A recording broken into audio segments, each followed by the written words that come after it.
All right, guys. Welcome back to CC Sports Show. Your co-host PJ Sioka, I'm Ryan Cosner, your other host. and it's been a week since the big game, Super Bowl, Eagles Patriots. Surprise winner to some people with the Eagles coming out 41-33. A lot to talk about when it comes to that game, just because of everything that went down. We're going to cover how the Patriots stand, how the Eagles look in the future, and many more. And, of course, our lovely guest today, Anthony Santino. If you want to introduce yourself to the listeners. It's a pleasure to be here. Thank you guys for having me on. I feel pretty special. I got to plug my podcast. If you are listening to this, go to soundcloud.com/lookathatpodcast. My show is called Look at That with Anthony Santino. I publish it every Tuesday, sometimes an interview show on Fridays. Last week I only had 42 listeners, so that's kind of weak. I need you guys to help me step my game up, and I appreciate this platform. Hey, there you go. And maybe we'll feature on, maybe an episode of yours one time. You never know. That'd be fun. Soon. If you want us on there. As DJ Khaled would say, soon come. All right, so let's go into what I think the biggest conversation piece with the championship Eagles, at least. Nick Foles and how he performed, and what's in store for him in the future. What do you guys think? He's been in the league for a decent amount of time now, playing for numerous teams, Eagles, Rams, back to the Eagles, obviously now championship quarterback.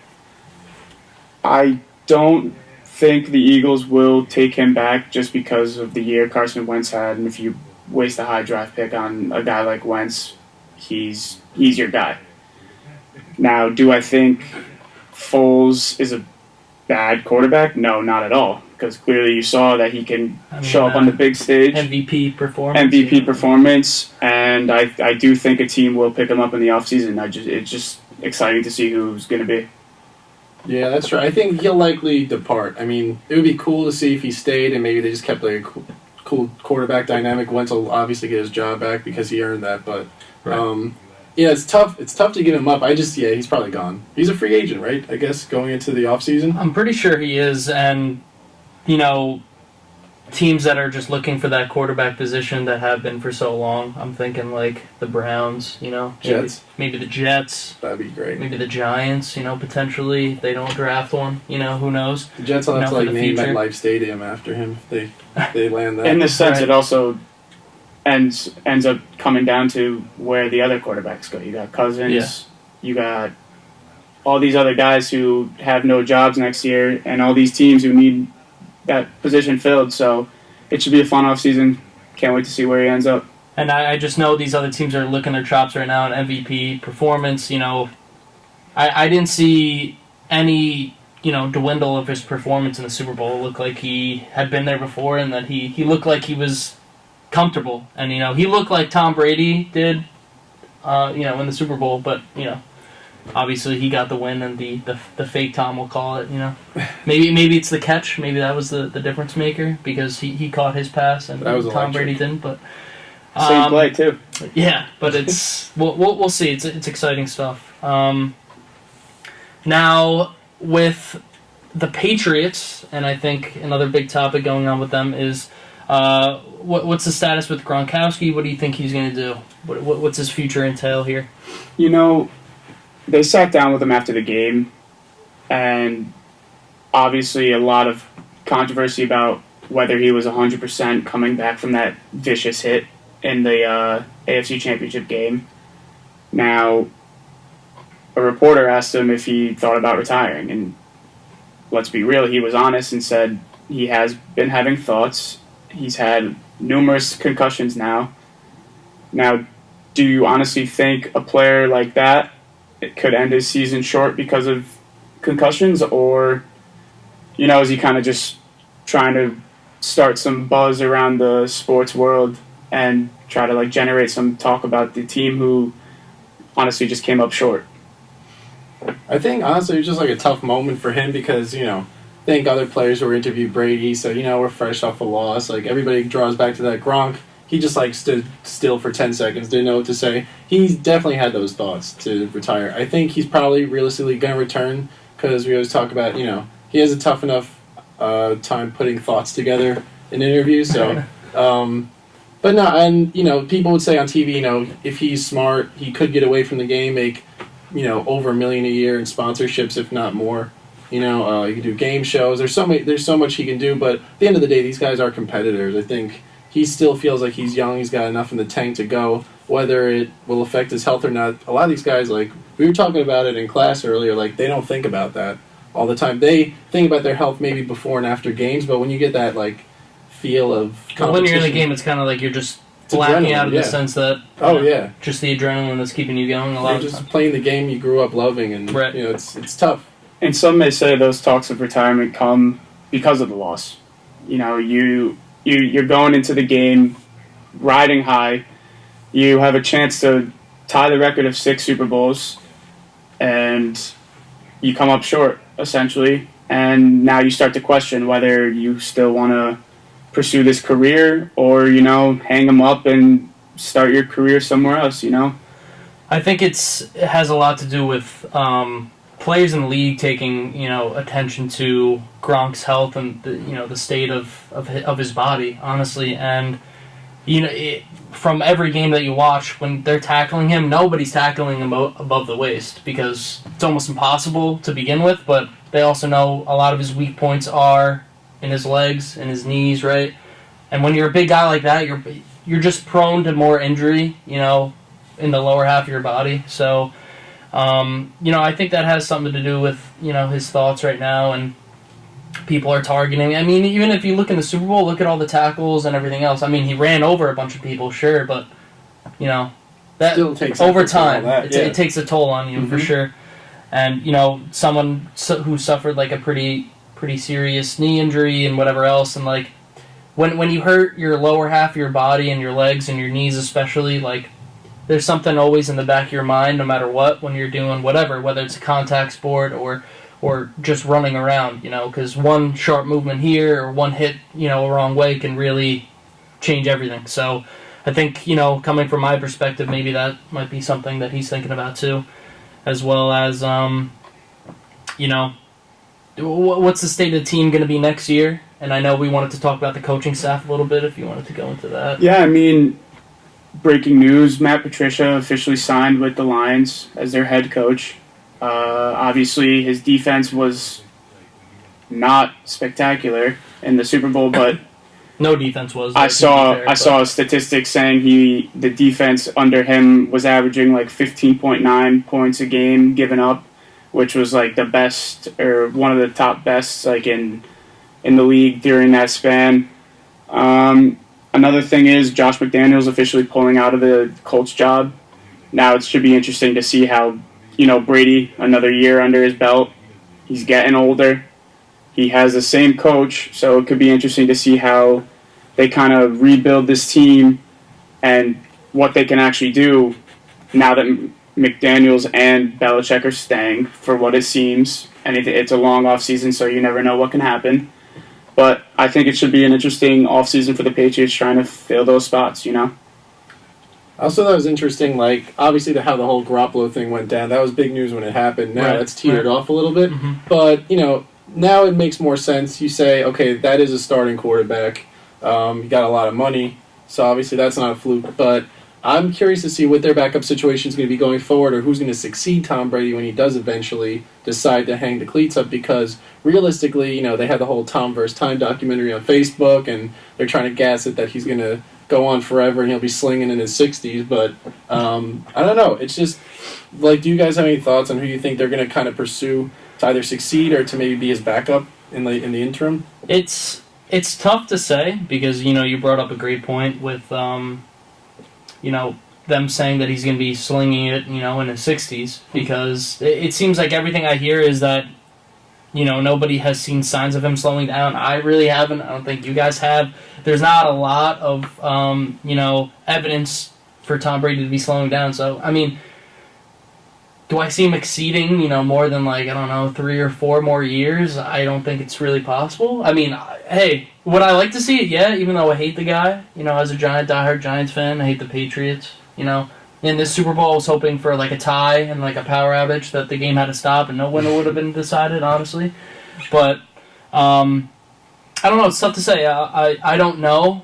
And it's just, I'll be curious to see what they end up doing, especially because they have all this faith in Tom and him lasting as long as they're thinking. So, I don't know. What do you think? I mean, if he continues this crazy diet plan and fitness, it seems like he comes back a brand new man every year. Right. And he still puts up all these numbers, MVP again this year, and he's only getting older. And he's almost having better seasons than when he was younger. Right. So, yeah. Honestly, a topic like this, it's hard to really tell when a player the caliber of Brady is going to hang it up. And that brings up the remark Anthony just brought up saying, who will be that next guy? I can almost certainly tell you Brian Hoyer is not going to be their backup for years to come or succeed Brady. Yeah. I just don't think it's going to happen. No, definitely not. I don't think that would fly with Belichick.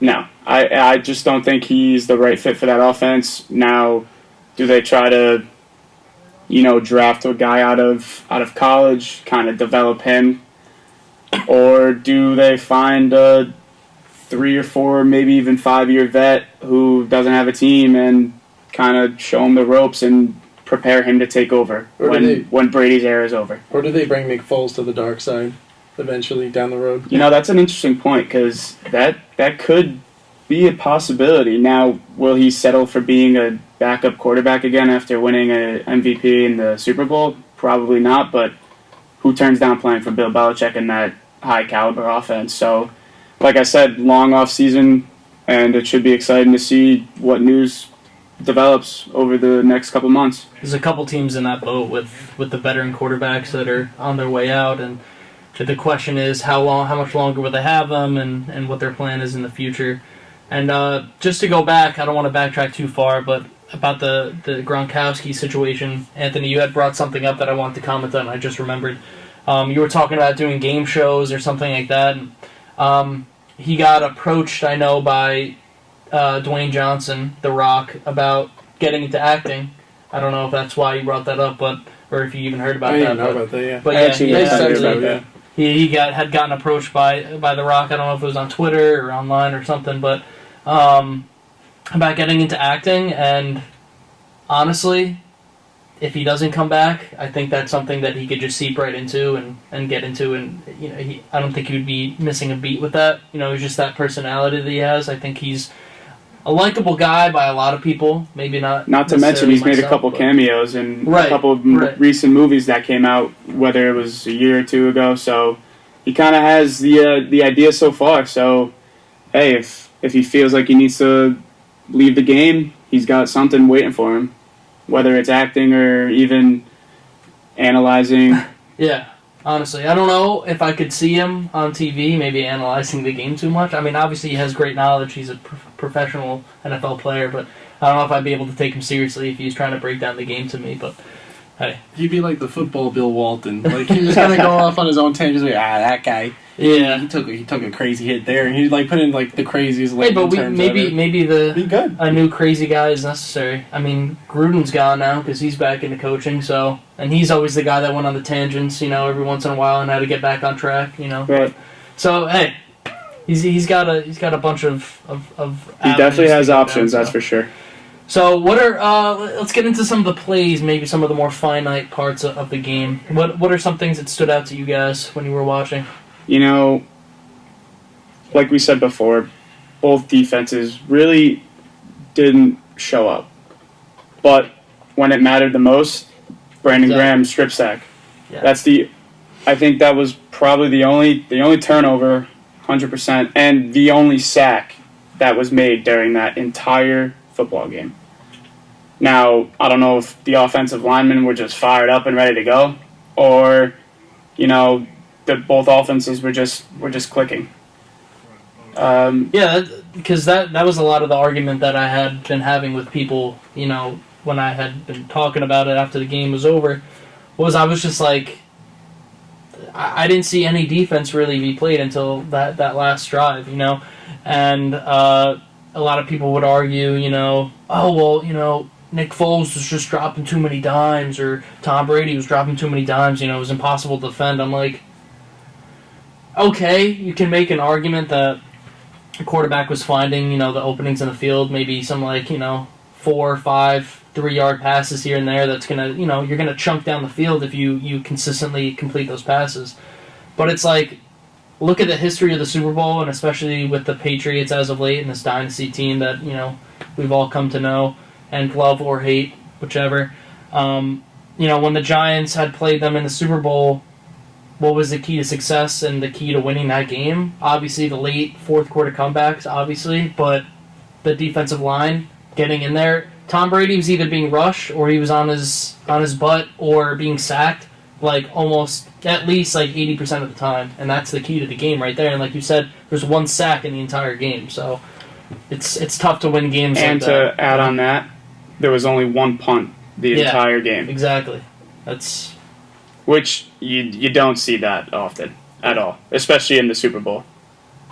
I mean, but it was a high-scoring game, provided some entertainment for the viewers, and unfortunately the underdogs ended up coming out, which is something you always like to see, a good Cinderella story with a team who kind of has been viewed as underdogs all season once Wentz went down to now being on top and essentially the best team in the league. Yeah, I know a lot of people wrote them off with that injury, so it's cool to see. I mean, what fan are you? Are you Giants fan? I'm a Jets fan, so I was very happy. So what were your thoughts on the game then? Well, you hate the Patriots, I'm assuming. And that's the other thing. I like Gronk and I respect Brady, but just obviously fan base to fan base, I hate the Patriots. So I was super happy with the result of the game. If to put my 2 cents in on the most important play, I would say the Graham play was definitely the biggest play to me, undisputed. But I thought the Philly special that Foles ran, that was the coolest play of the game. Absolutely. Yeah. Even without knowing the audio, because we were talking before about how they had the audio of him kind of telling Peterson, we should run Philly special. He's like, yeah, let's do that. Right? Yeah, that play was completely Foles' idea. He went to the sideline, yelled to his coach, was like, Coach, Philly special, let's run it. And he was like, listen, yeah, let's do it. And next thing you know, he's in the end zone. So, I think that's cool for a coach like that, in the biggest stage of his life, with a quarterback in the biggest stage of his life, just to have that confidence to...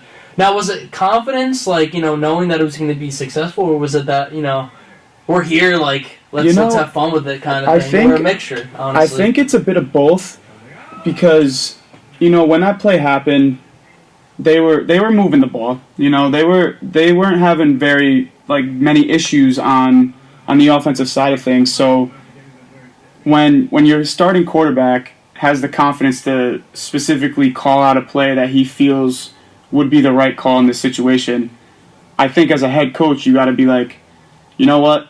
I like how confident he is in this play. Let's do it. And essentially it worked out. And the Patriots tried a similar play and it didn't work, and then they tried literally the same exact play and they were successful in it. So, kind of having that, like you said, having that confidence in your quarterback in the big moment, trusting that he will get that play done for you. I think it's cool seeing him, like we mentioned, him wanting to run that play and him mentioning it to the coach, and you see a lot of the big-time quarterbacks, Peyton Manning in his time and, Tom Brady. Now, obviously, Aaron Rodgers is probably at that point, I would argue. Roethlisberger maybe. These guys are out there. They're calling... A lot of the time, they're calling the plays that they want to run, where they think is best, and it's not necessarily what the offensive coordinator or the head coach thinks. Whoever's calling the plays thinks is best. Because I know Peyton Manning was infamous for doing that, At the line, he would audible into something that was completely polar opposite of what the coach maybe had thought, and the play would be successful. Vice versa, it doesn't matter. But for a young guy in a big time situation, really his first time, having confidence to do that and make that play, I thought it was really cool. It was entertaining, at least. Fun fact, before we move on to the next topic, but what came up before is that right before media day, Dan Patrick sat down with Tom Brady, and the interview was supposed to be 15 minutes. Brady ended up stretching it to 30 because he was enjoying the questions he was asking. He felt like it wasn't kind of like a trick to get information out of him. And when the interview ended, off the air, Dan Patrick goes, "So, what do you think about the game on Sunday?" And this also relates back to the fact that there was no defense. Tom Brady responds back with, I know every single formation they're about to throw at us, and it's game time. So, I mean, it also relates, like I said, to the fact that, the preparation for this game from both quarterbacks, as you saw, putting up all those points was key to this game, and, that one defensive play is what determined the winner. It was time versus time, and when time ran out, he just didn't have enough points. It was, thank God, honestly. Like, it was tough for me to sit there. I didn't know who to root for, honestly. Because either way, it's bad being a Giants fan, especially. It's like, do you root for the Eagles that are in your, your rivals with them? Because they're obviously in the conference, the same division, obviously. It's like what do you do? And then it's the Patriots. It's like the Red Sox Yankees kind of thing. Giants Patriots. They have that similar feel. And honestly, I think the way I had to look at it was, at first I was like, if the Patriots win, it's like, all right, the dynasty team won again. That's cool. And who's the only team to maybe have beaten that dynasty team? It was the Giants, right? Now, obviously, I'm wearing my Giants shirt right now. I'm being a little biased, but that's fine. But it's like, I guess NFC hype. That's how I have to look at it. And yeah, my NFC mentality. East, my mentality throughout this game was, because I'm not a fan of either team, so essentially I just wanted to see a good game, which they definitely delivered. Yeah. It was very high paced. It was very intense. The big hit on Brandon Cooks, that was a big part. Right in the beginning of the game. Playing without him, but everything. It was never a dull moment during that game. Everyone seemed to be going crazy, even in the room, like wherever we were watching it.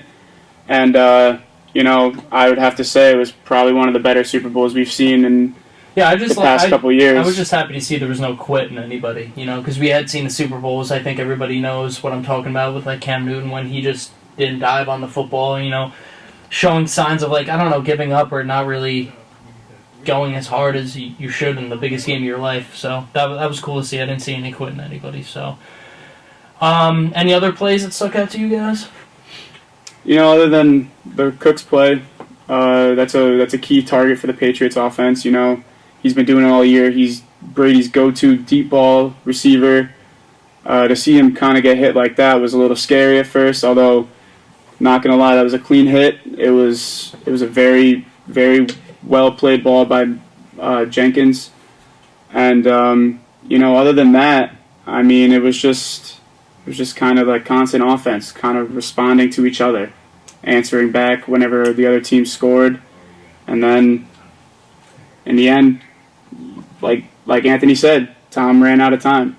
And, unfortunately, it was an unfortunate ending to the drive, having to be a turnover. But, that's just how it goes. All right, so no more particular plays that really stuck out to us. For me, I think I don't know how big of a deal it really would have been or would have made in the end, but obviously the Patriots kicker missing the field goal. Thank you, man. No problem. The field goal, an extra point. Did he miss 3 kicks or 2? I know he missed one because it was kind of an awkward snap and hold situation. I think he missed 3. I know one was definitely a field goal, and then the other 2 I think were extra points. Yes. I think it was 4 total points missed on field goals. Okay, so 1 extra point in the field goal. So I had the 4 points at the end there, 41-37. I mean, even a field goal puts you down 1 point, so in the end I guess it didn't really matter. They needed a touchdown either way, but just something to think about. I don't know if the momentum could have been a thing there with the miss. Could spark the Eagles to go harder or something like that. I don't know. I just thought that was weird, especially him. There was talks when they did leave that much time on the clock, and they were saying the hardest part for the Patriots right now is scoring a touchdown. They could drive down the field. They could once they scored, you knew they were getting the 2-point conversion because they've been there so many times. They know they probably have a list of plays that they can call that no one's going to expect because of the type of coach Belichick is, where he doesn't release any of his information. And it was just unlucky. How about so not necessarily in the dynamics of the actual play of the game, but the Super Bowl commercials that everybody knows and loves, and some people criticize some Super Bowl years that have had some iffy ones, some really great ones, some ones that people think were really bad. Some didn't understand. What did you guys think about the Super Bowls this year? Were they funny? Did you enjoy them? Well, to be honest, like in my house, it was like too much of a zoo. These random people came over, so really? I couldn't really enjoy them in the moment of the Super Bowl. Although I did obviously catch like the Eli Manning, OBJ, Giants one. That's a fan favorite. They were even saying like they play in the stadium. Yeah, they played that commercial in the stadium, and all the Eagles fans were laughing, cracking up, like at the jumbo screen as they were showing it, and they had fun with it. Rise like respect to my rival. I mean that was cool for me to see. I don't know. As a Giants fan, with such a crappy year that we had, such an unfortunate year. It was cool to see him having a little bit of fun. That was your highlight. Yeah, exactly. That was my highlight of this past season. The one commercial that did let me down was that Dilly Dilly commercial where there was kind of like a Lord of the Rings feel to it, and like the medieval times, and they were essentially fighting an army full of like all these soldiers just to get the Bud Light on the other side, and then all of a sudden they turned it into like some like weird story, like the Bud Light soldier, and I was just. I thought lost. they could have went into it a little bit more, but then again, it was running over a little over $5 million for a 30-second spot. So. Yeah, they could have did something different. It was interesting. To get airtime. It was Bud Light though. It is Bud Light. True. But they should just. Tide went all out this year. Tide really made a mark in the commercial department during that Super Bowl I thought they did a great job. What did they do? Did they like denounce the Tide Pod challenge or something? I didn't see it. So you didn't see any of the Tide commercials? No, Oh, awesome. So let me explain to you then. So, the actor that plays the chief, the police chief from Stranger Things. Let me look up his name so I could give him the credit he deserves. Do you watch Stranger Things? I was about to say, don't hate me, everybody. I don't watch Stranger Things. Really? Just because like everybody watches it, so I'll probably get on it eventually. But I kind of protest for a while and then give in. So David Harbour is his name, and he's this guy right here. Do you recognize him? Oh yeah, he's recognizable. I've seen him and stuff. So he was featured in the Tide commercial, and I thought that was an interesting move, just because he's a pretty funny guy. He's got a good personality. So I thought that was cool, and I think he did a great job. And their whole thing was pretty much mocking other commercials, essentially. So whether a commercial could look like a totally different commercial, like say they were doing a commercial for like Mr. Clean or something like that. How they had the bald guy and the all white. They would like make it look like it was a Mr. Clean commercial or something like Arm & Hammer, and then all of a sudden be like, no, it's a Tide commercial or something, and then just throw their Tide product in there. Yeah, they did a great job in like. I thought it was funny and like surprising their viewers, and really showing off like their brand, using unique techniques to kind of like draw people in. I thought it was overall they did a great job with the commercials. They had like 4 or 5 different commercials, so it's a lot of money right there. Yeah, they definitely advertised heavily. So they're taking it serious. So they made it rain. Tide's the way to go, apparently. Don't shoot Tide Pods. Anything else? Let's see. What other commercial stuck in my mind?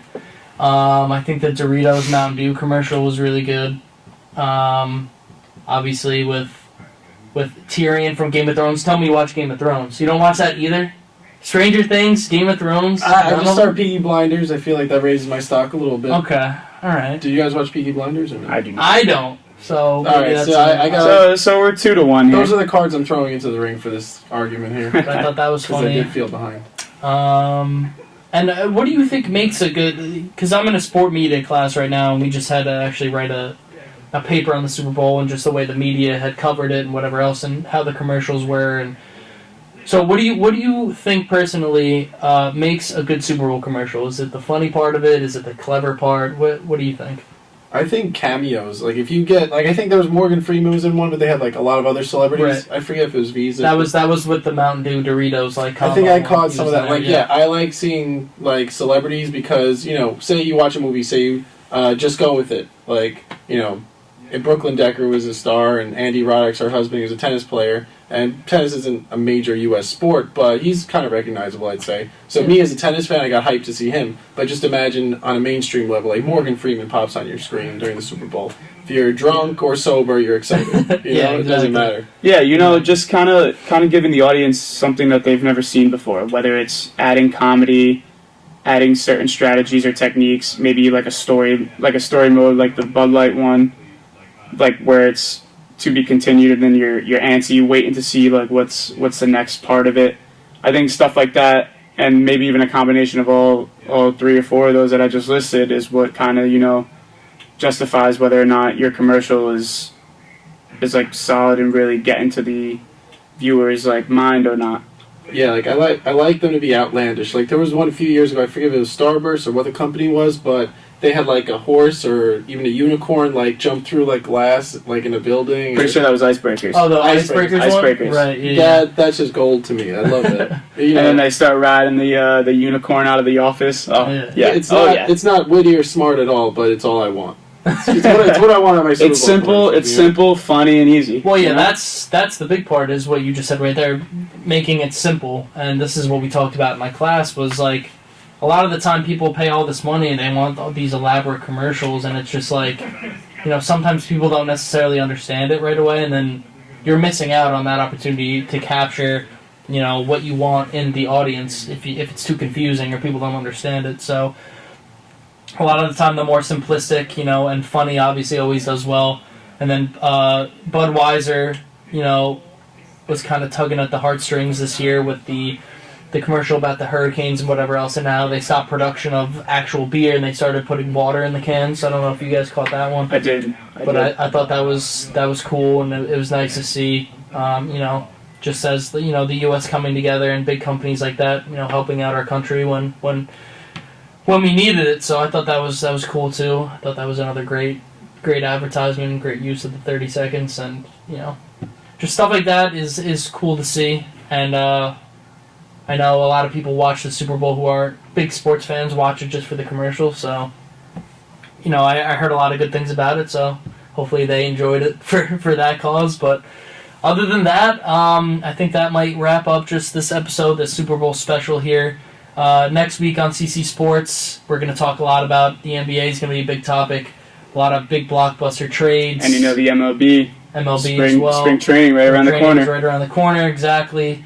But in the NBA, a lot of big moves, big changes that people are a little confused about. Maybe caught off guard a little bit, but we'll see how it pans out in the end. A couple of games have gone underway since that's happened, but we appreciate you guys tuning in. We appreciate Anthony for coming on and thank you very much. Here, our first guest. Pleasure to be here. Did a great job. And how about end it off right? Congratulations to the Philadelphia Eagles on claiming their first ever Super Bowl victory.